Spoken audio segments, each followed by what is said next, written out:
whole lot, but you know. So, We count you as a friend.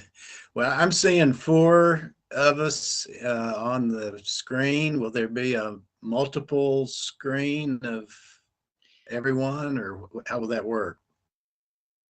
John, I think the system, when someone speaks up, the system automatically, showcases their face.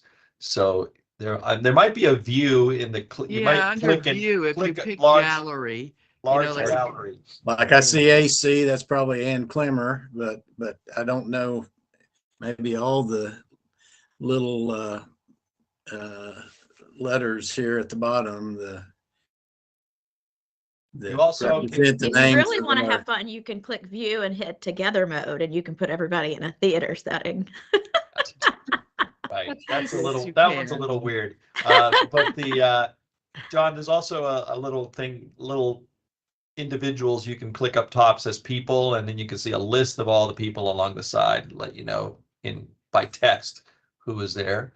And in view, you can put gallery, large gallery, that gives a view of everybody, or gallery I view. don't have that option under view. Okay, it's possible that you don't have it, so. I see the side panel. Uh-huh. Oh, I don't see that even. Show toolbar in full screen. Okay, well. It All is what right, it- well, Boss is present, and so is, according to the side panel, Cynthia Nance. Hi, Cindy. And so is Annette, and so is Ann Canada, and you, John. So that's 6. Is that enough for a quorum for us? I think so. Wait, Yes. do we have 5 or 6? But that's still a quorum. I know, I spoke to Skip yesterday. He was going to join us, so I don't know if he's having difficulties or. West and Ann. We have 5.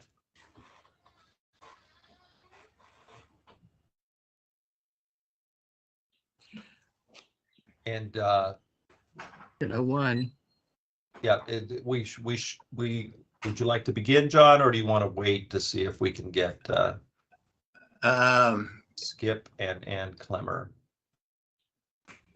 aboard? I see an AC down at the bottom, the initials. Is that Ann, or how do we determine that? It's And in Canada. Canada.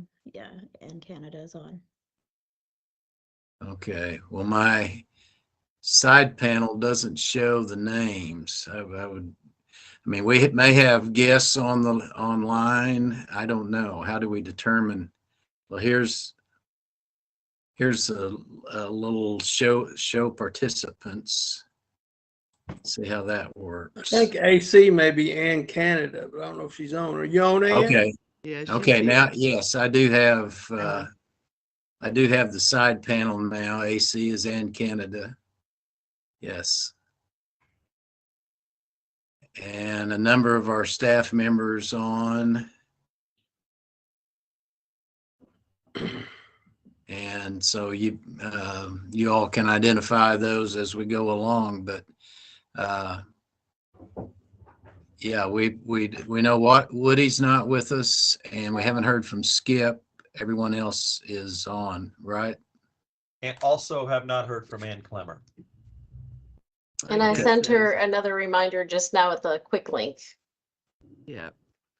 And I sent her an invitation off of Teams, so she's probably on her feet down at the Capitol, is my guess. And maybe wasn't watching her watch, or who knows, but or in the middle of something she couldn't remove herself from. Okay, so the AC was Ann Canada, not Ann Clemmer. Correct. Okay. Yep, I see that now. Okay, well, I think we can begin. Do you need to do anything, Ed, to begin our video? We have started the recording, and Zach, can you confirm that we are streaming to Arcan? And once Zach gives us the go-ahead, we can begin, John. Okay. Or Dwayne, either of you can confirm that we're streaming to Arcan. Yep, I'm looking it up right now.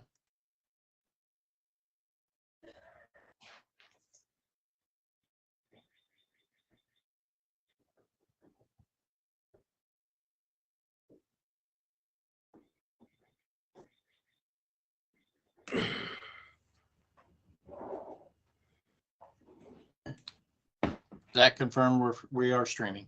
Okay. It's all yours, John. Okay, well, I'll begin officially then. Thank everyone for joining us. We've done this before, and we had planned originally to have our meeting last week. We moved it forward.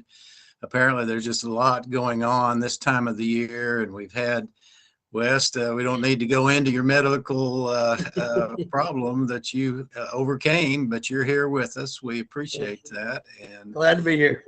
a variety of things. On Monday, my wife had hip replacement surgery. And so she's down the hall. I am her caretaker, walking around the house on her walker, but she's doing quite well. But a lot of things in life kind of intervene, and so I appreciate us being able to get together in a timely way for the commission and for Arkansas PBS. So, and we welcome anyone who's joined us virtually for today's meeting. So I'll officially call us to order. We have minutes of December 1st, 2022, which have been distributed. Any corrections, additions? Hearing none, would we have a motion to approve? So move. So moved by Ned. I hear the voice. Second. Okay, West. And all favoring, please say aye. Any, any opposed, same sign. Okay, then that's done. In terms of the reporting page, Courtney, you and I had a kind of a short conversation, but I know you're working on your personal goals. I'm not sure when you would have those to present, maybe in April. March has been a very busy month for all of us, but you were going to present those back to us, and then the commissioners would make their evaluation. So prior to the June meeting, we would have that material presented, and but that's going forward. So Yes. I didn't see that on the agenda as such, Courtney, so I assume that you'll just keep us informed. I will definitely keep you informed. I will probably have them done by the end of this weekend. Okay, well, good. Yeah, this is spring break for some folks. Now, in your case, you're going to be working. So when you're on the airplane, you can work on those goals, but That's right. appreciate that. The second thing that I'd bring to our attention here, technically my commission ends in about 10 days based on the commission from the governor's, the previous governor's office. I will have served my 8 years, and so I'm not trying to kind of press the agenda here, but we have had a nominations committee, the three of us, Annette, myself, and Courtney. And so looking ahead, that bylaws, as I read them, say we have an annual election for the officers of the commission. And of course, each of us, we have 8-year terms. And so it's not necessarily a smooth process, how that moves forward. But for the coming year, and this is something I think we can do just as pro forma for our commission moving forward.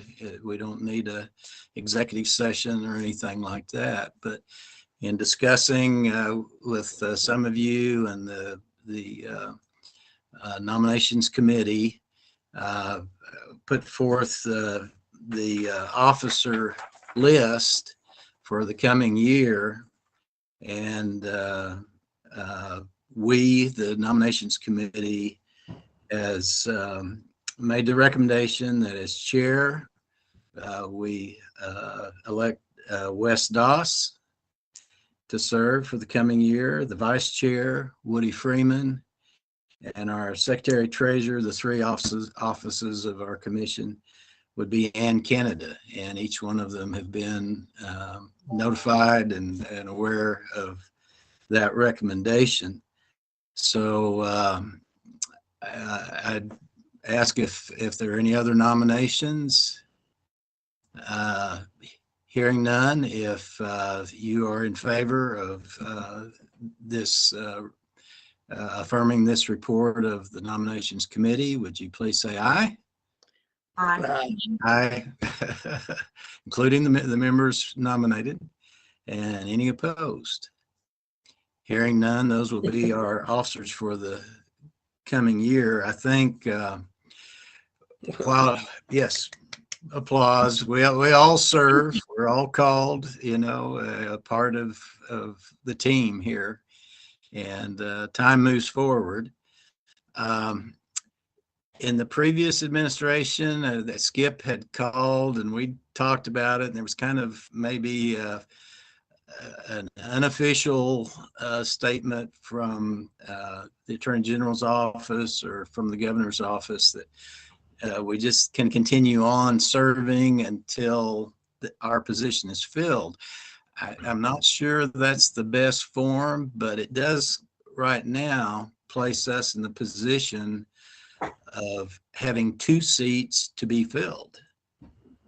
And that can be a bit of a strain this time of the year and so forth, or it can be, I think, a valuable opportunity. We need to work with the governor's office. We need to find those persons who can step forward and serve well, have a real heartbeat for the Arkansas PBS Commission. And so it's an opportunity, I think, in that regard to for the new administration, for our new governor, to put in place a couple of new commissioners in the coming 3 months. So we'll stay in touch. Courtney has a lot on her plate, but that's very important. That and we can all bring nominations to her, and try to refine the process so that they get through the governor's office. There's a little bit of politics in everything, folks, and we understand that, but I think this is a good opportunity to find those people that are ready to step forward and really be champions for Arkansas PBS in the coming years. So with that being said, I don't know, is there anything you want to add, Courtney, or is that? I think you've covered it. That's great. Okay. Well, I think technically I'm out of office, at the end of the month. So Well, I know I passed do the want to say gavel in something. June, but yeah, I will say the more undetermined. words in June, but Yeah. just a deep appreciation to you, John, for everything you have done, and the support and the thinking and the strategizing and all that's gone into your role as chair over this past couple of years. And I will say that as an individual, I'm deeply grateful to you, and as is our entire team here at Arkansas PBS. So Well, more to come in June, but thank you so much. Well, just, I just keep doing good work, and, I'll enjoy everybody's, I'll be at home with my grandkids watching all those good programs on Arkansas PBS. That'll be my reward. But this has been a journey. This past 8 years we've been through a lot, all of us together, Annette and others here that, Yeah, the Every stories term, that can be told. I think every term seems to have had a different challenge, and I appreciate that you were the right person to handle the challenges of the past 2 years of all of us. I think you were the right one, and we know that you've spent a lot of time and a lot of thought on it. So thank you for that. Well, And I would like to say, John Brown's a high bar. I don't know what the nominating committee was thinking, but it'll be something I can strive for. And there you Well, go. Wes, you Well, will bring your own unique twist to it. I'm Yeah. certain of that. I think this is a situation in which you rise to the challenge. You think, it's what one of my old board members used to call a marching and chowder society, in the old style, but we don't work that way. This is a working commission, and everybody's a part of the team. So with those things said, and just the encouragement and certainly the authority to move forward, to get done what we need to do in the next few months. Let's move on, and Courtney, you're up next. All right. Well, we have a jam-packed meeting today, and it is on Zoom. We don't want anybody to have Zoom fatigue, so I'm going to make my report short and sweet. But we jumped into the year with covering the inauguration of our new governor, Sarah Huckabee Sanders. That was a very exciting start to the year, celebrating 40 years of Arkansas Week last month. And as a side note, Senator Bozeman, following our visit, and I know that Annette and Ann are going to have a bit of an update for us about the visit to DC, to the Hill, and the conversations with our congressman. But following our visit, I received a note from CPB with something that Senator Bozeman had entered into the Senate record about Arkansas Week and how important that show has been through the years, and the ability of the show to really strike a fair and honest balance in public affairs. So we were honored to receive that commendation, I guess, from Senator Bozeman on the Senate floor in our Capitol. My written report really is about emphasizing that we are really the only locally owned and operated television and multimedia broadcaster in Arkansas. I'd like to add that really a big difference is that our currency, unlike our commercial colleagues, is not it's not money, it's not bottom line. Our currency is really service to Arkansas, and that is the distinct difference between us and our commercial colleagues. Many things really do distinguish us, but we found over and over that pre-K through 12 education sits firmly at the center of what we do. In addition to all the other wonderful things that we do, we're so much more than a television station. But I wanted to just update you a little bit on our activities here, because it is full steam ahead. Everybody on deck. At the moment in education, we have our series for K through 2 age group really launching, heavy into pre-production, headed very quickly into production. It's a live action 20 episodes series that I know I've told you some things about before, but it's really coming together nicely. And it's a mystery set in a small fictional Arkansas town where 3 really inventive, clever Arkansas students solve the mysteries in their town. The mysteries that really lead them to understand the elements of early citizenship. You know how important it is to be a part of a community and why communities exist. But I wanted to tease you with a few of the episode titles of the show coming up. We have an opening 2-parter. It's the case of the time capsule, part 1 and 2. Another favorite of mine is The Case of the Mystery Mash. I'll let your imaginations go wild on that. The Case of the Diner Disaster. We have a two-parter that's the Crop Circle Mystery. Um, the Mask Sloth Mystery. Millie is Mayor for a Day is one of my favorite ones. And the Field Trip Fiasco. It goes on and on. It's going to be a very clever, funny, but substantial series where kids learn social studies and natural sciences in a really consistent way statewide. They will be used in classrooms. Teachers will have these as tools. So we're very excited. And we also finally got the actual go ahead on our season 3 of Rise and Shine, which is 6 weeks every day on the air.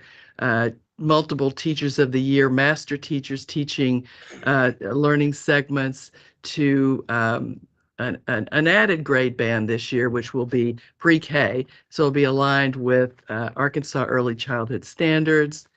We will also then have the 3 K2 and 3 to 5 bands. So looking forward to that. There's going to be a whole lot going on here.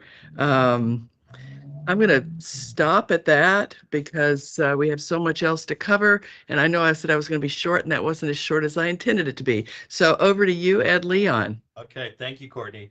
As Courtney mentioned, lots going on. I'm going to preview something that you're going to hear from Lindsay about, and that's the Digital Culture Accelerator.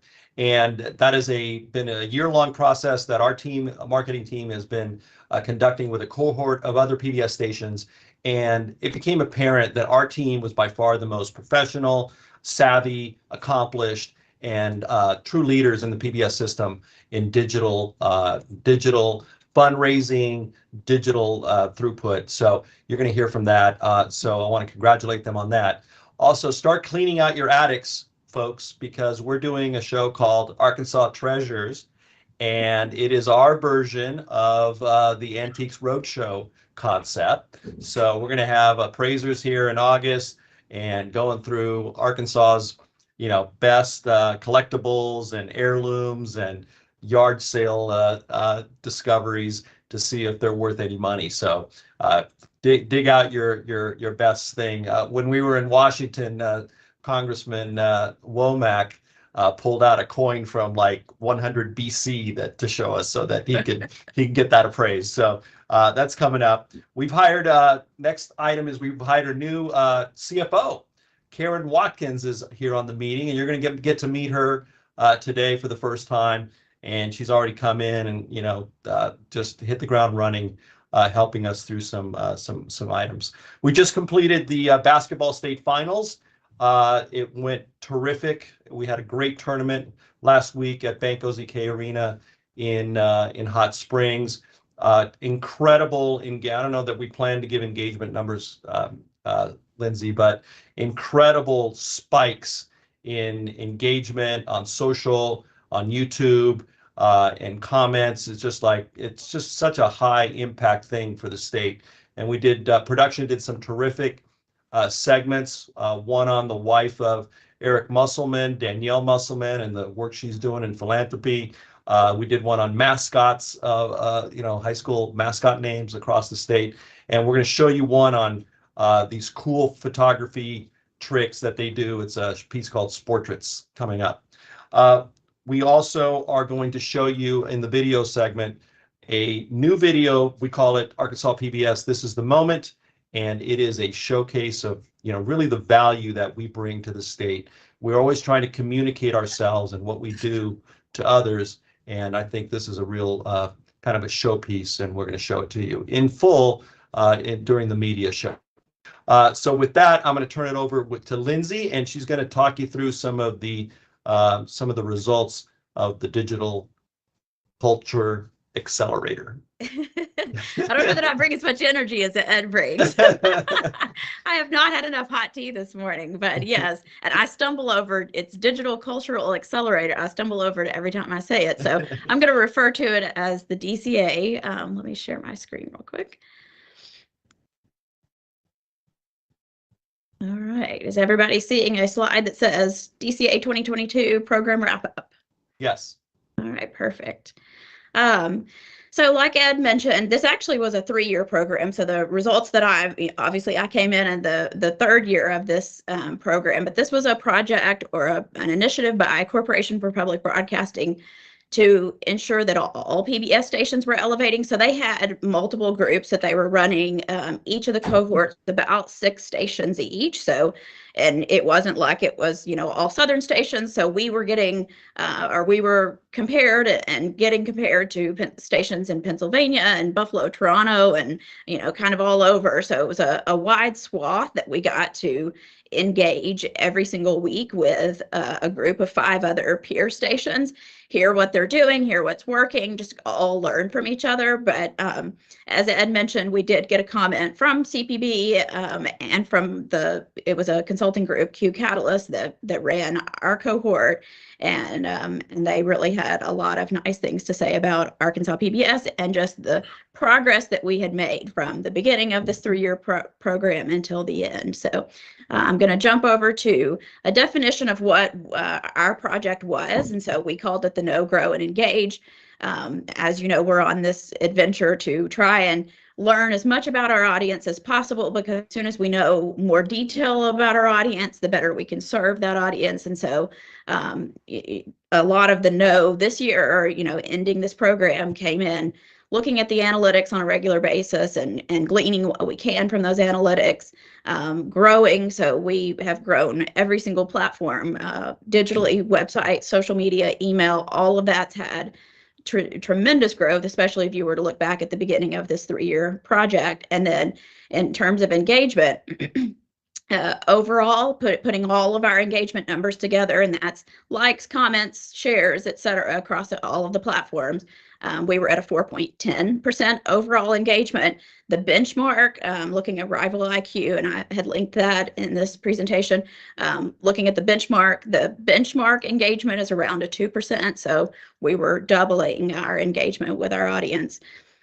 This panel, so all of this data was pulled at the end of December to be presented at the end of January. So we've actually increased quite a bit. So I don't have all of the specific sports numbers, but as Ed mentioned, basketball through all of these numbers, much higher than what you're seeing on the screen. So I'll run through a couple of those. The website still hovering around a 22% growth.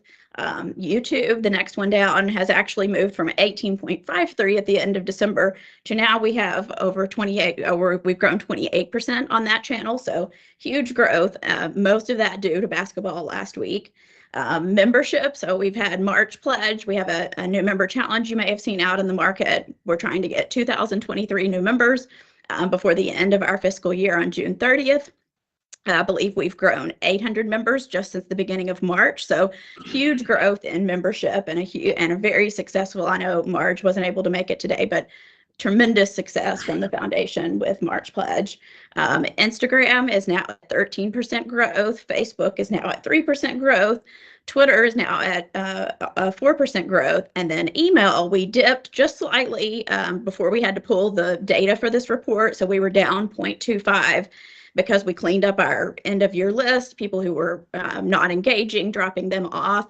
We also sent to a prospect list. We had a prospect campaign at the end of December. We waited until February to just ensure that that prospect list had clicked on links or engaged with the email so that we could consider them converted customers or converted audience. So that actually, we have swung the pendulum the greatest there. We actually are up 17%, which has now put us over our entire fiscal year goal to grow our email list. We sit at about 95,000 active email addresses now. So end of year fundraising, that was another element of the DCA project, really focusing on October, November, and December, and how our station, compared to our peer stations, what we're doing to increase digital fundraising. I'm sure you've probably heard across the entire PBS system, on-air pledge has seen a decline over the years. And so that's one of the, CPB really wanted to encourage PBS stations to look for ways to raise digitally as well, because we may not see on-air pledge and, in the next 5 to 10 years, that may not become a thing anymore. So we've got to move our channels of where we're raising money. So in end of year fundraising, the goal there was to have a 10% growth over fiscal 22. And happy to report that we actually had a growth of almost 13%. So we met and exceeded the goal that we had for end of year fundraising. And then you can see in the breakout here, with the digital channels, seeing how that has grown, slight increase on everything except for email, and email had tremendous growth for us in fiscal 23. So really getting people to click links and go to our donate form via email. So really pleased with the way that end of year fundraising went. In terms of station updates, the CPB and our DCA cohort Q Catalyst wanted to see how we've grown our email list. We've talked kind of ad nauseum about growing the email list because that is our channel to talk directly to our audience. And so Tuned In is our kind of overview or our general email list. At the end of December, that was sitting close to 60,000 active contacts with an open rate of 14.37.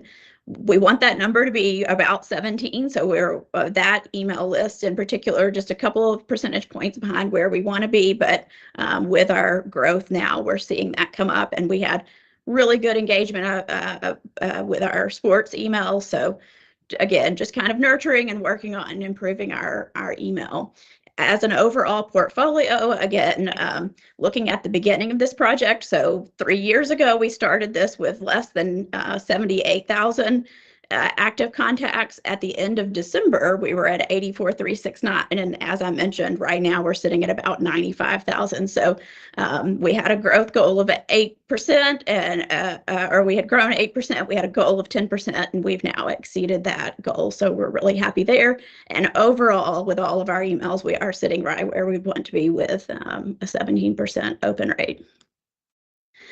Digital revenue overall, so this is not just with end of year fundraising, but looking at the delta between fiscal 22 and 23, that also had nearly an 8% increase. So again, really happy with these numbers that we're getting from digital fundraising. And then probably the most important slide is just comparing ourselves. This is something that we had reached out and asked if we could get a copy of all of the other stations' presentations so that we could see how we were stacking up. The best way to know where you land is just to have access to everybody else's numbers. So highlighted in green are the specific places where Arkansas PBS at the end of the year was excelling against some of our peer stations. Something important that I want to call out that probably gets way too granular, but just so you know, kind of a difference between average open rate. So within the last 18 months, Apple as a platform, if you use that for your email, they started doing something to help cut down on spam called Privacy Open. So they would kind of secretly open your email behind the scenes. It didn't open it for you where it didn't, where it kind of took away that you could tell that it was an email that you needed to open. But they did that to kind of scan and make sure that it wasn't spam. Well, systems pick that up. So we tried to confirm with the other stations. We didn't get a response from them, but we have to believe, because if we look at ours with including Apple Privacy Opens, our numbers get about 38 to 40% as well. So we think that they didn't filter those out where we did filter those out, because those are not true open. So I don't want anyone to get spooked by the difference there, because if we include Apple Privacy Opens, ours again ranges about 38 to 40% as well. But again, I'm going to brag on Marge, wish she was here, and I think Pat's on the line, brag on the foundation. So not only did we raise more money with digital fundraising, end of year fundraising, but as a whole, Arkansas PBS Foundation sets way more aggressive goals. We didn't know that until we got these presentations, but as you can see, I mean, they had goals to get 12 new donors or 30 new sustaining members. So for us to have a challenge right now to get 2023 new members within 4 months and be 800 into that 2023 already, you can just tell, like, we're setting the bar as high as we possibly can, and at numbers that we still feel like we can be successful at. So kudos to the foundation team and being willing to work that hard. So, and then another thing that I will just call out here, because again, I don't want anybody to get spooked that we're way far behind. So WQED is the presenting station. They were the originator of Mr. Rogers' Neighborhood. So they kind of have a cult following. So they have a little bit of a leg up on us in terms of people who are major fans of, for a long time, of the Mr. Rogers Show. They have quite the following on social media. So we don't have that type of show yet, where everybody's a cult following. So. And I probably have talked longer than I have in the presentation, so I'm going to stop talking and ask if there are questions now, or if we want to hold questions until the end. Well, this is West. I want to say this is incredibly impressive, and you can take all the time you want to talk about these numbers. I just had how do we define our peer station? Is that an amount of viewers, the amount of market share, or how do we define peer? Well, so this was, and I'm going to rely on the team that was here at the beginning of this 3-year period. This was a CPB and Q Catalyst designation, and I honestly don't know how they picked the assortment of stations that went into that. Gotcha. Okay. You know, WQED is a major market station too. So, you know, the population base there differs from us. So it is interesting, this sort of cross section of stations that they have, you know, paired us with for comparison. Mm-hmm. Well, the fundraising is very impressive also. I mean, compared to everybody else, it looks like we lap everybody else a couple times. Yes, absolutely. And Pat, I don't know if you're gonna have your moment to shine on March Pledge, but March Pledge is just blowing everything out of the water. I think you're close to $150,000 raised with this pledge, and running over 10,000 where you were last year. So really impressive numbers just with the March Pledge that's been going on the last couple of weeks. Yeah, I'll give an update later. Perfect. Any other questions for Lindsay? Okay, All right, Lindsay, you can unshare the screen. Thank you. And yeah, and again, this is digital fundraising. It's digital acceleration, and it's really the area where all the PBS stations were kind of lagging behind, and that's why CPB felt there was a need to provide this kind of training for stations, and we've excelled at it particularly. So kudos to the team. We told you last meeting that we had hired Michael Heblin from KUAR, but we didn't get to see him. He's on the meeting this time, and he doesn't have a report or anything, but I just wanted to acknowledge him. Those of you from Central Arkansas may have been probably listening to Michael's voice for many, many years. But Mike, why don't you just say hello to the commissioners and hey. Yeah, it's been great to be here. I've been a part of Arkansas Week for more than a decade, so I was familiar with the staff here, but it has been wonderful to come on now here and work at Arkansas PBS, and I oversee our public affairs coverage and work to expand some of what we stream online, but also overseeing Arkansas Week, and it's just been a pleasure to be part of this now. And he's been doing a great job ramping up some of our Arcan coverage and making it a little better. He was down there. He's been down there to kind of report on some of the events that the new governor has been holding in the Rotunda. He did a terrific interview with Jacob Oliva, the new education secretary, down there at the Capitol. So it adds a lot of versatility to our coverage. All right, we're going to begin the media showcase. If that's okay with you, John. This is the time where we show you some of the latest work, and we are going to screen these on the system here. So what will happen is one of our members will set it up, and then Dwayne has to click and find the video, and you can make it if you're on a laptop or on a desktop computer. You can click a little box in the right hand corner and make the screen bigger, or you can just watch it in the size that it shows up. It's up to you. So with that, I'm going to turn it over to Levi. Good morning, commissioners and friends, fellow peers. We're very excited to showcase some clips that we've got The first one that we're going to show is the aforementioned Sportraits, a phrase I had never heard before until we started doing this Behind the Lens series about sports photographers. I thought we do a lot about the athletes, but it would be kind of cool to see the people that are actually out on the court and stuff, filming them and taking their photographs. And this gentleman that we've got actually has a kind of a blown up as an entrepreneur in sports photographs. He's gone viral, as you'll see, ESPN and a couple other outlets. Don't want to give anything else away, so Dwayne, why don't we go ahead and just roll that clip?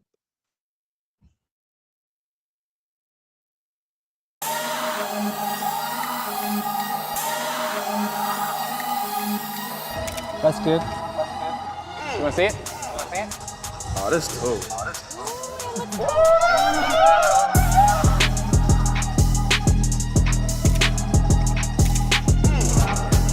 Yes, sir. I need them ASAP. The term that most people who do this type of sports work, they call it sportraits.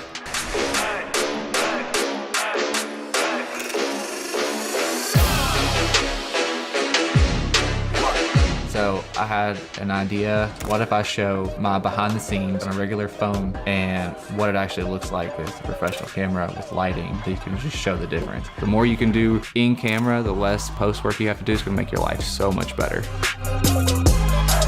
I want these kids and their parents to actually have something that they want to like hang on their wall and they want to remember. The quality, the lighting, I gotta have it. That's the new profile pic,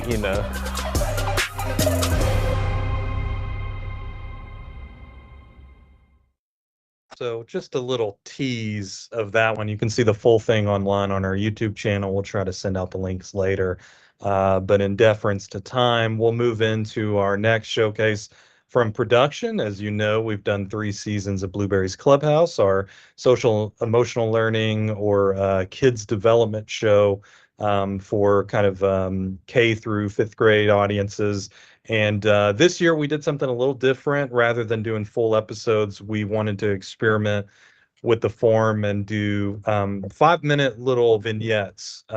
This involved lots of different characters, lots of different styles. We did our first ever virtual production this year, which you'll see in the clip. There's a boat scene. Everything was virtual reality. We did it on a green screen with a new technology that we're real excited about using. So you'll see kids shrinking and lots of science fiction stuff, but it's all in service for educational tenants that we worked with the educational department very closely with them to get these kind of Arkansas learning standards in every sequence that we've done, and those will debut in the Rise and Shine season 3. So we'll show that little teaser of that as well.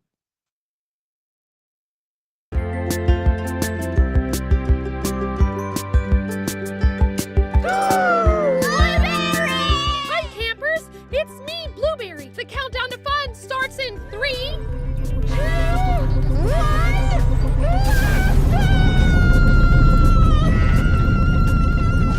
Voila! Hold on to your hats, friends! Blueberry's Clubhouse coming back this summer.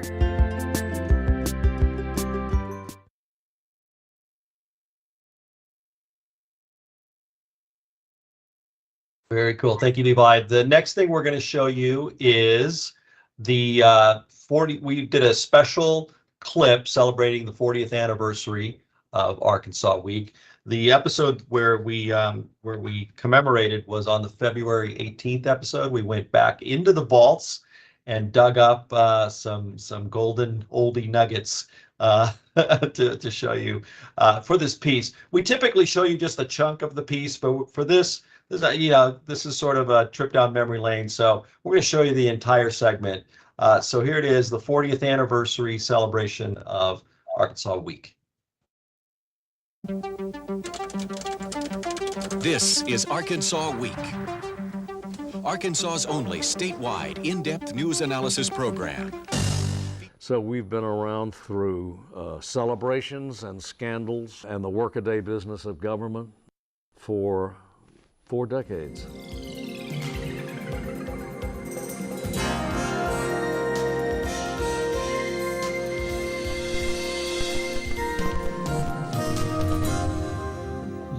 important reporting, the reporting about social events, cultural events, economics, and politics were being handled by all print outlets. I thought it would be helpful to have a weekly coalescing broadcast so that the viewer had a place she or he could go weekly and get the broad perspective. To give credit where credit is due, you've got to turn to the man, Bill Clinton, and say that he is masterful at cultivating individual reporters. He's been doing it for years. During the Clinton first term, all of these big national stories were at their heart Arkansas stories. Arkansas Whitewater, that's an Arkansas story. That was an Arkansas land deal. Hello again, everybody. Welcome back to Arkansas Week, another week in which there has been no verdict in the Whitewater trial. I think we're at week 12 now, but maybe we can work that out in the next few minutes. And so stories that were dominating the national news and that you would see talked about on Washington Week would of course be talked about on Arkansas Week, because at their heart, again, they were Arkansas stories. Already this jury has taken a lot longer to deliberate than the defense took to present its case. When I came to the program, it was a panel of 3 or 4 journalists, Arkansas journalists, who were hands-on in terms of politics and public policy. You stay, Governor Tucker was told, till July 15th, make all the appointments you want to, hand out all the grants you want to, and then you move on, and we will accept that. And when this informal settlement was broken, when Tucker changed his mind, that is when all the legal doubts suddenly sprang up again, and why the Attorney General was able to file suit. For me, it was always a good way to learn from the experts what was happening in the world of politics in a way that was, more conversational and more analytical than just reading news stories. And when it was discovered that one of his yes votes had left the chambers and he had sent the police after them, oh, it's all very exciting. Yeah. Over the decades, we have had so many of Arkansas's best and I would say all of Arkansas's best and brightest journalists have been regulars on the panel or have been on the panel at one time or another. These funding cuts are entirely at the discretion of the governor under the law, as it properly are, and that's the way it has always been, at least since the 40s. And it turns out they had called Hugh Patterson, the publisher of the Gazette, and said, we want somebody from the Gazette to be on Arkansas Weekly Show, and he said, Ernie Dumas will do that. So I didn't want to be on television. I didn't think I was cut out for television, and still don't. But anyway, so I felt like I had no choice about the matter, so I showed up here to record the first show. Well, I would have come on at the start of '91 when I went back to journalism again, and at that time you had like a regular cast, and so did it at that point almost every week for the next 5.5 years. Well, he's ready to have some fun, and I think he deserves to. Goodness sakes, after 3.5 decades in elected office, and the seat was his, obviously, for as long as he wanted it. Had David Pryor run again next year, he would have had, if any Democratic opposition, token at best. Well, Steve Barnes obviously was the host even back then, and then the other regulars were Joan Duffy and Max Brantley. It's going to be even more difficult for the Democrats to regain any kind of control in the Senate. Max and Joan naturally leaned a little bit more to the left than I did. I probably played further to the right than I am from time to time for good television, but we would get tickled because Joan would travel the state and she would have hardcore people from more the left side of the spectrum come up and say, boy, don't you just hate that Rex Nelson? Don't you just want to punch him? And I would have people from the more conservative right side of the spectrum come up and say, boy, don't you get sick of that Joan Duffy? What they didn't realize is Joan and I drove together to Conway every week. I would pick her up at her house, so we would get a great kick out of that since we accompanied each other over for the taping every week. It was as tumultuous a Monday as one could imagine. Several hours of chaos, followed by some much appreciated calm. From its origin, Arkansas Week has been about perspective and analysis, long form, the interview that need not be compressed into 40 seconds or less. We have a very poisoned atmosphere in Washington these days, and the way the election aftermath has transpired has not helped that atmosphere. Arkansas Week, so unique in the way it brought the state together that across multiple television markets. He has tried to say that he thinks that teacher salaries can be increased and so forth without the new taxes. If you wanted to have a discussion or try to get an understanding of what was going on behind the scenes in Arkansas politics and business, you turned to Arkansas Week on Friday nights. There's time to reflect, time to produce, time to assess, time to share with an audience what you cannot share simply from the virtue of having more time, what you can't share on a regular news broadcast. We thank you for joining us. We'll do this again soon. Thank you for watching. Good night.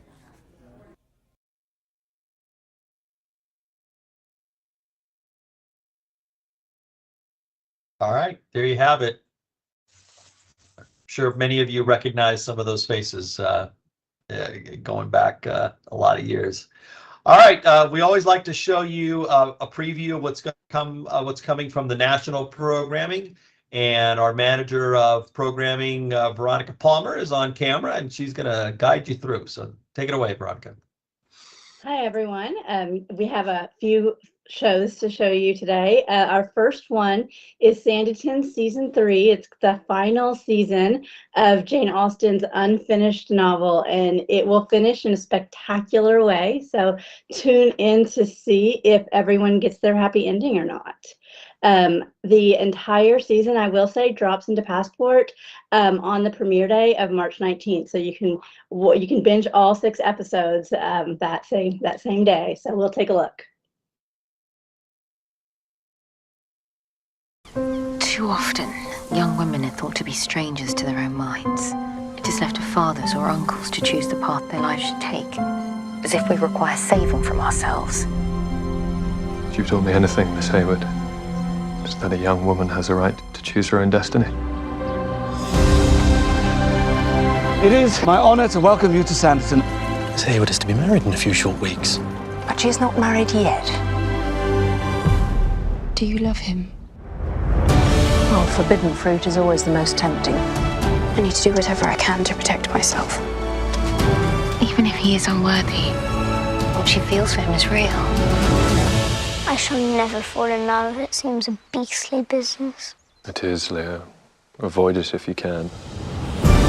Ladies and gentlemen, it is time for fireworks! Might they not prove a rather combustible mix? I feel as if my future is alive with possibilities. You will enjoy every moment of it. Bravo, Mr. Parker. A tour de force indeed.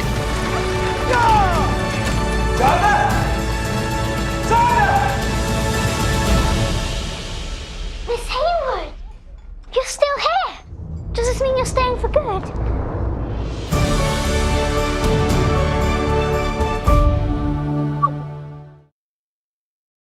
And that same night, we are going to join our favorite midwives for season 12 of Call the Midwife. This one is interesting. You can actually watch the first 4 seasons on Passport now. They're doing a 30-day ahead schedule. So the thing with Passport is they're constantly experimenting, trying to find that secret recipe of maximizing viewership. So all episodes of Call the Midwife will be on Passport by April 7th. So you can get a sneak peek now, but we will go ahead and watch that preview to see what it's all about.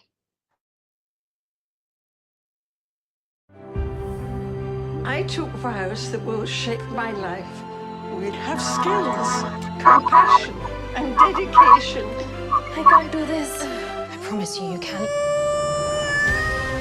I just needed one familiar thing I could lean on, and it was you. I am your midwife, and my overwhelming concern is for your well-being and for that of the baby. Donata's host midwife speaking. Thank you.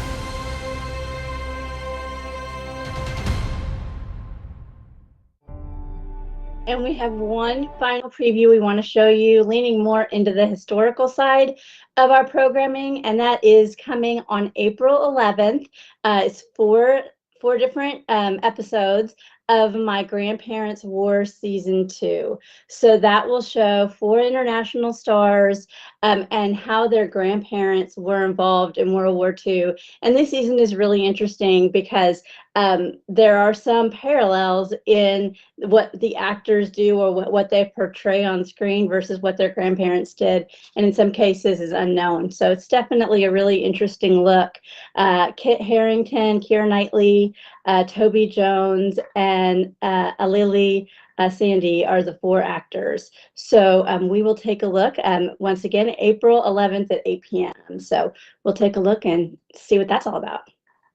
Millions of our grandparents were caught up in conflicts that shaped the 20th century. This would have been your grandfather's experience, and it's really quite dramatic. Hell in frozen water. Now 4 international stars retrace their family footsteps across the globe. People like your grandfather didn't just sit back to accept their condition. Oh, this is amazing. My grandparents' war.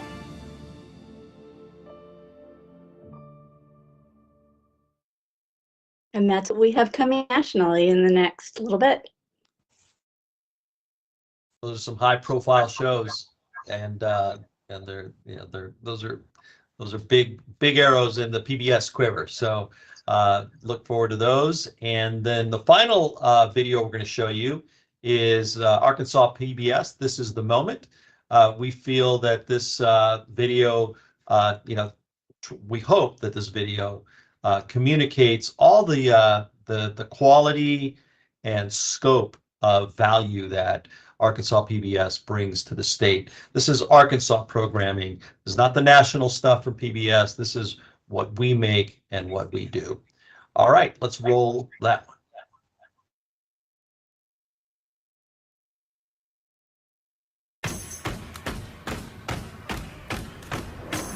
Now this is where the magic happens.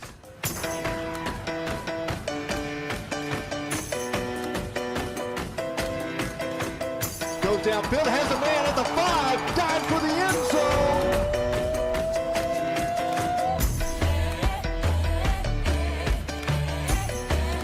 Station, this is Houston. Are you ready for the event? Houston, this is Station. We are ready for the event.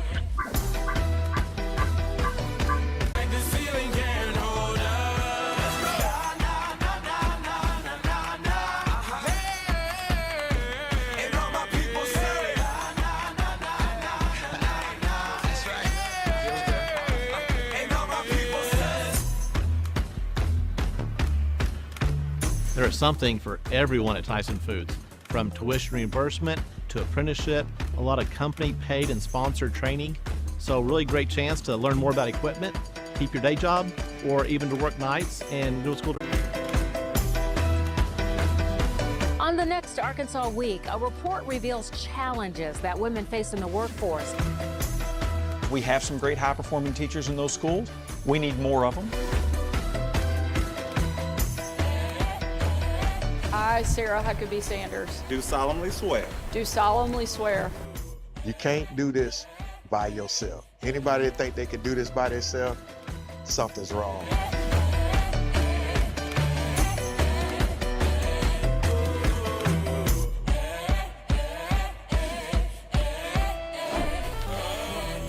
Can we go back?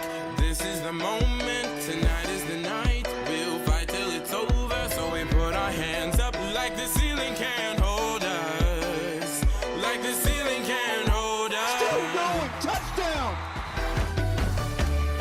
Team sports in Arkansas really is the building of character. It's being able to get through trials and tribulations as a team. We'll fight till it's over. So we put our hands up like the ceiling can't hold us. Like the ceiling can't hold us. 3, 2, 1. Can we go back? This is the moment. Tonight is the night. We'll fight till it's over. So we put our hands up like the ceiling can't hold us. Like the ceiling can't hold us. Go back. This is the moment. Tonight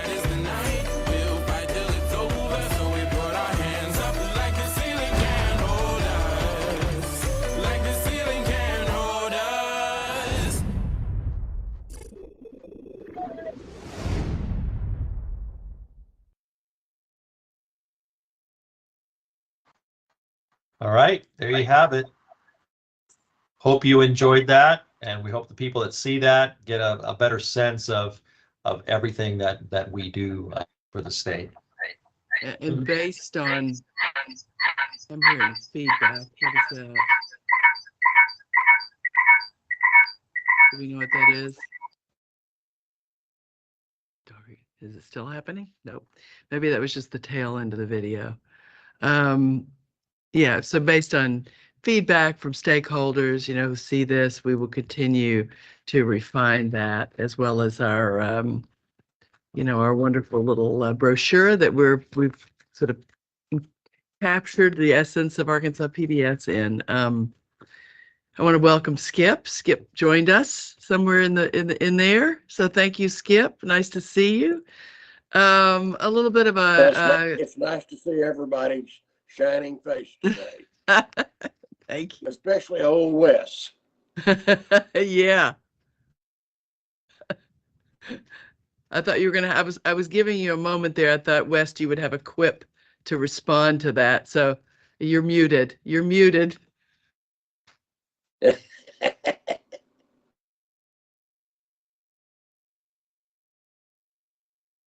Oh well, he's having trouble unmuting.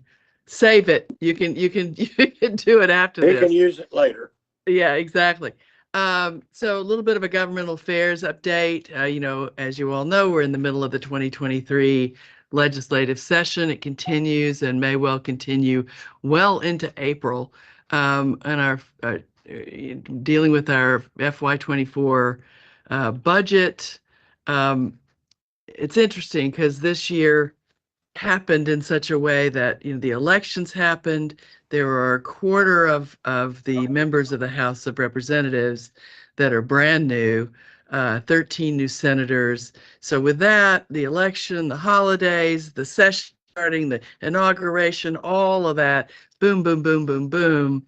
We're kind of in a position where we didn't have a lot of chance to talk to the new members and fill them in on who we are and all that we provide. So and also a brand new governor's office full of new people, some who know us and some who do not. So there's been a lot of down at the Capitol conversations wherever they can happen, in the hallway, in the cafeteria. A lot of, I must say, really, really great conversations, interesting questions. I feel like there are a number of members that are a lot more informed at this point. And we've also discovered a handful of new, I guess you call them freshman members, who are stepping up to really be champions of our station. There's some that are very familiar with us and what we do. There'll be a spring break that will happen this afternoon, and they will all return on the 27th of the month and probably then go well into April. But as you know, we did not get quite the number of votes we needed yesterday to pass. We got 72 votes of the needed 75. So I think that all will be fine. We have some more conversations to have over the next week to 10 days during the break or when they reconvene. And, my feeling is, based on everything that I'm hearing from everyone, that all will be well. It's just a pretty complicated environment this year in a number of ways. And with a new governor and a lot of priorities coming through, conversations are different than they have been, in the past. So basically onward through the spring break, and we will answer any remaining questions from members as they come up. I've let everybody know I'm available for any questions they might have. Next up, anybody comments on that or anything else you need from me? I will introduce our brand new CFO and Deputy Director, Karen Watkins, for a finance update. And we are just so grateful to have Karen join us at the end of January. She's a magnificent addition to our leadership team. So Karen, over to you. Hey, good morning, everyone. It's a little tricky coming on after all the fun stuff, right? All the wonderful programming that Arkansas PBS does. It's just such a pleasure for me to join the agency, and I'm very grateful for the opportunity. So I've been here about 6 weeks and have been spending time with the team, learning about the operational side of things and assessing the financial landscape, and just collecting perspectives across the team on the financial landscape and areas for potential improvement. And so we have just recently created a continuity plan for financial operations to mitigate the impact of planned and unplanned staff turnover. I think it was probably hard on the agency to have a vacant CFO position for 5 months. We have a vacant procurement position right now. So, we met with the Office of Personnel Management earlier this week and made a few requests. One of them was for a fiscal division manager to, kind of redistribute the workload and, mitigate the negative impact of turnover in the future. So that is one position that we've requested. Another one is administrative analyst position, of course, backfill of the procurement position. And right now we've got a substantial focus on procurement because of the K2 project. And a lot of Sajani and I have been working together very closely on getting procurement activities completed for that project. We received approval from the Office of State Procurement to bypass the standard process and allow us to directly hire a line producer and a director of photography for that project.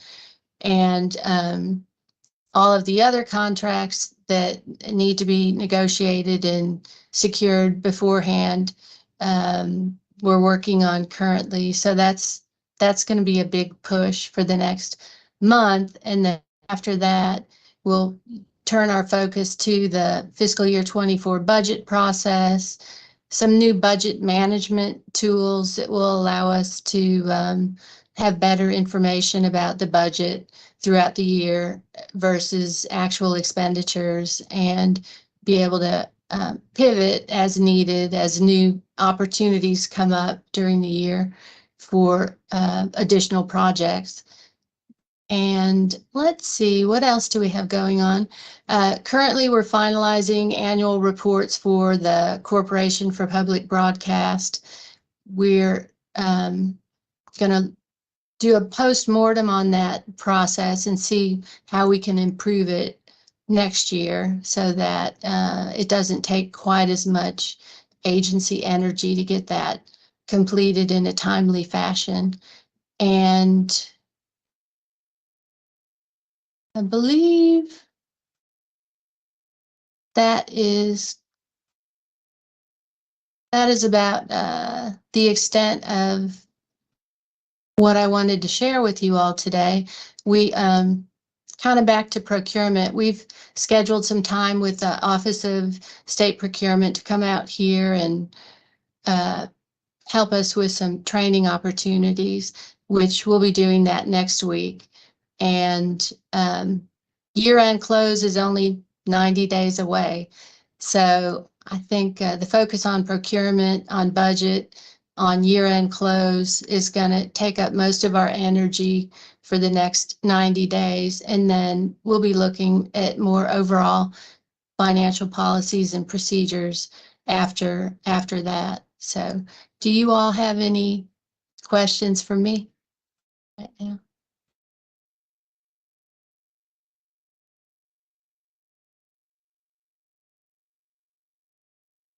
Karen, tell them the agencies that you worked at before you came to us. Well, let's see. I spent 15 years or so in the private sector, more on the IT side of accounting, doing system implementation, system support of accounting systems, that sort of thing. And then I came to state government in 2010, working for the Department of Information Systems as their cost recovery administrator, setting rates and working on A87 compliance, kind of the indirect, well, I don't want to go into that detail.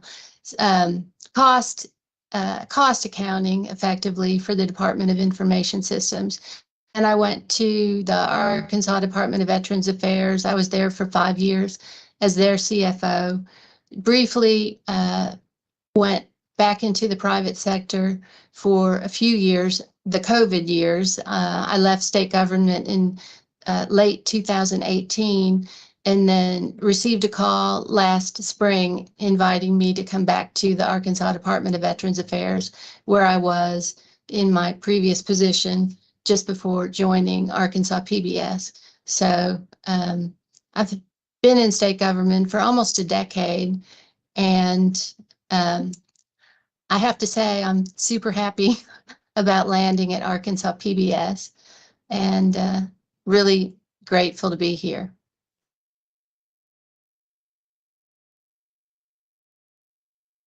All right. Well, we're all very happy to have Karen here, and someone we've had here. Are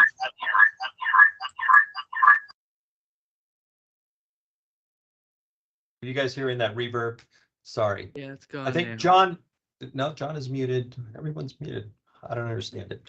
All right. So next, we're going to get an update from the foundation, and Pat is here to report. Marge is out today. So Pat, take it away. Thanks, Ed. Not going to go over all the report that Marge provided in your packet, but I do want to share some updates on 3 items. Membership. As of March 15th, our revenue is currently tracking 5.8% ahead of the same point last fiscal year, very close to our goal. December through February were admittedly very soft for fundraising. We think the concerns about inflation and the economy played an impact on that, but we've seen a really healthy rebound the last 3 weeks. March pledge, for the first time since 2020, we can say we met our goals and exceeded the previous year's numbers. A very, very good campaign all the way around, and we hope that this trend will continue. We did, Lindsay earlier mentioned the new member challenge, and I can give you the exact numbers. We are currently at 898 new members since that launched on February 24th. So we are 44% of the way to meeting that new member challenge. So all in all, very hopeful about our membership for the fiscal year. Ed mentioned earlier, we have a new pledge program that will film in August, Arkansas Treasures, and we're very excited about that. We think that's going to be great for engagement and for fundraising. And we do have multiple grant applications out for consideration at this moment, including a large request that would provide funding for the network to digitize approximately 24,000 tapes that are back there in the tape library, where this would preserve them from decay and eventually make them accessible to historians, educators, students, whoever needed them for research. Yes, We'll know by the end of the fiscal year if that request is approved. So keep your fingers crossed for that one. That's a big request that's been Marge's focus for quite some time, and we're very hopeful that will come to pass. That's all I have. If anyone has any questions, I'm happy to answer.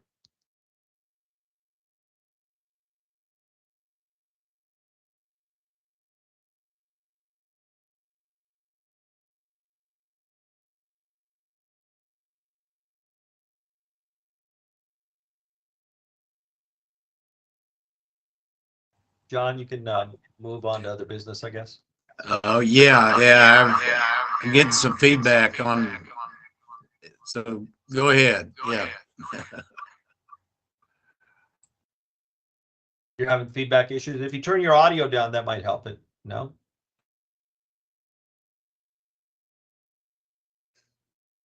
Yeah, I think John's audio is just a little too high on his end, and that's what's causing the feedback. If you have a separate speaker, John, see if you can turn that down and then try talking again. Yeah, I don't know where the echo is coming from. Okay. Well, I guess we can pinch hit. This is the according to the agenda. This is the report from the APTS summit, and we're Courtney and I traveled to DC along with 3 of our erstwhile commissioners, and we'll let them tell us what the heck happened. So Annette or Ann, who'd like to take over? If Ann wants to go first, I'll wrap up.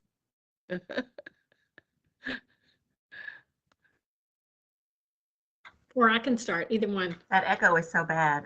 Is there an echo now for me? No. Awesome. All right. Well, it was a pleasure to be in DC, and as always, it's a pleasure to represent Arkansas PBS. We were greeted on the Hill very cordially by all of our congressmen. Our senators and our representatives are well known to us, and we're well known to them. So that's always pleasing to go into a meeting that's comfortable in that way. And they're proud of the work we do and vowed to continue to support that. So felt really positive about that. And then this was my first time to attend in person this conference. And while it doesn't surprise me, it was still really, really nice that Arkansas PBS is nationally known. We, people from many different stations came up to us, asked questions of us. We were seated prominently. We are known for the work we do. And I say we, even though I know I just get to sit at the table and watch or sit in my living room and watch, but I'm proud of the work we do. And it is just reaffirming to know that we are standouts nationally in that way. So when we asked for continued contributions, it was easy and it made sense. So I was really pleased to be a part of that. So the conference this year, the theme was Inventing the Future. And it was all about, the focus was really on technological programming and service innovations that we will need to look into to ensure success in the years to come. The keynote speaker was Fred Smith, the founder of FedEx. And he talked about the need for continuing innovation, and he was really excellent. We never really talked about it much afterwards, but I thought his speech was really inspirational. I never heard him before. I don't know, how often he speaks to people, but I thought our visits were well outlined in the external relations report, and then of course what Ann has just said. But it was just a really good meeting. And then when we got home, we found out that our requests are in the president's budget, which is important. However, as Congressman Womack reminded us, there will certainly be changes as it goes through committees, and he really couldn't forecast what would happen. But we, of our 4 requests, the president's budget included the full $40 million additional request for the Corporation for Public Broadcasting, which really helps to kind of bridge the gap from the 10 years of level funding that we experienced. We also are in the budget for public broadcasting interconnection and infrastructure for various things at the full $60 million, and then $31 million, which is also level funding for the Department of Education's Ready to Learn, which is one of the programs that we're allowed to participate in. You know, we're hopeful about the $56 million for Next Generation Warning System that comes through FEMA. That seems to be a separate thing every year, and hopefully, you know, that'll come through because it is really important to support public broadcasting's public safety infrastructure. I had a great time. It was really good to get to know both Anns a little bit better. And, you know, Courtney and Ed did us proud as our leaders and kept things organized. And we just had great receptions from everybody that we talked to on the Hill. And they knew a lot about what we were doing, but we were able to share a few new things that they weren't aware of. And we're glad that, you know, we caught them, that they're caught up now. For the first time in 3 years, we could meet them personally. It was a good meeting. I had a good time. I was glad I was there. And we missed West Doss. We did. We did.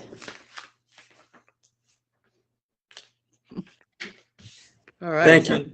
One item that Annette mentioned about, or Ann mentioned about promises, and then Annette talked about the founder of FedEx. That was the keynote speaker. All the stations were asked to provide videos about inventing the future, and we made one of those. And the Arkansas PBS video was the one that was shown in advance, right, to keynote meeting. So that was our video in the highest profile screening moment. So that was pretty awesome. So and then we had a great trip back, and our plane was diverted to Tulsa, and we all spent the night in Oklahoma. So other than that, it was all cool. Just more bonding time, right? More, yes, very late at night. All right, then if anybody have any other questions on that, on the trip, on federal funding, anything that we can answer there? Okay, Courtney, events. All right, we've got a string of upcoming things. There's a lot of things on here, too many to mention. They're all in your board packet, but I'll point out a few highlights. And for anybody watching us on Arcan, on our website, you can find the full list.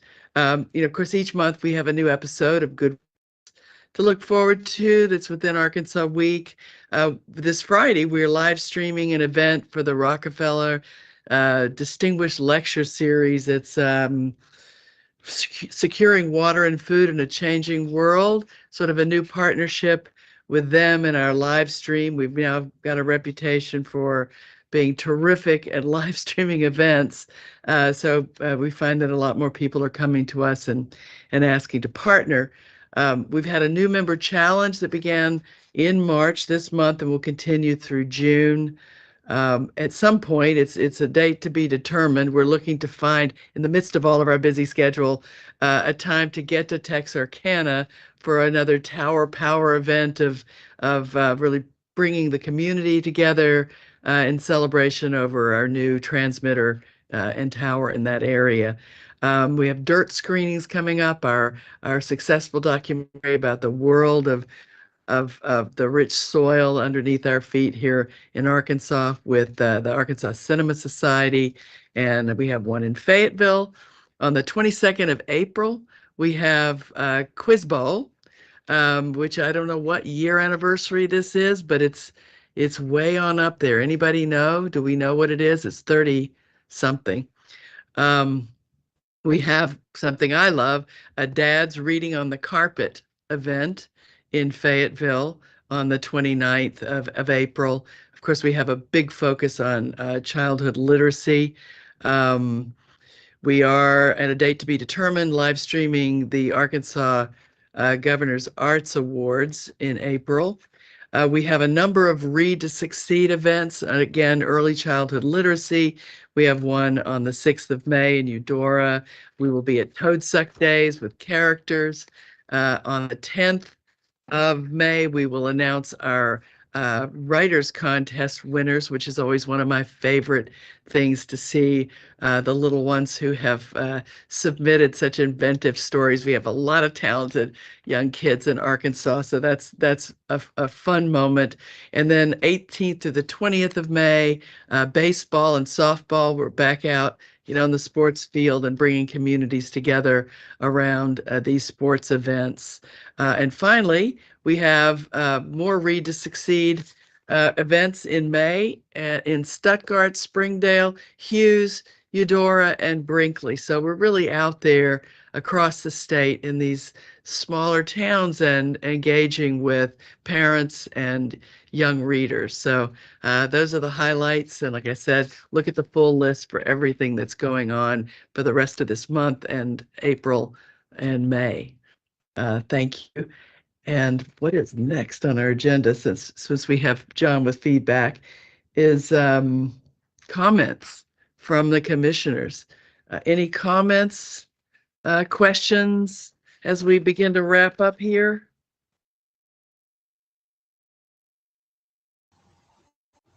West, certainly you have something. Oh, well, I'm just going to say that that comment by Skipper about Old West really hurt, Skip. That old really hurt. But I think he may be muted. It's understandable considering the source, Mr. Doss. Right. I know you know how old if you see it, right? Oh, feedback. No, I think that the period of time that I have served as a lame duck has it's not boding well for John, because John may serve another 2 years before we get his replacement appointed. I know.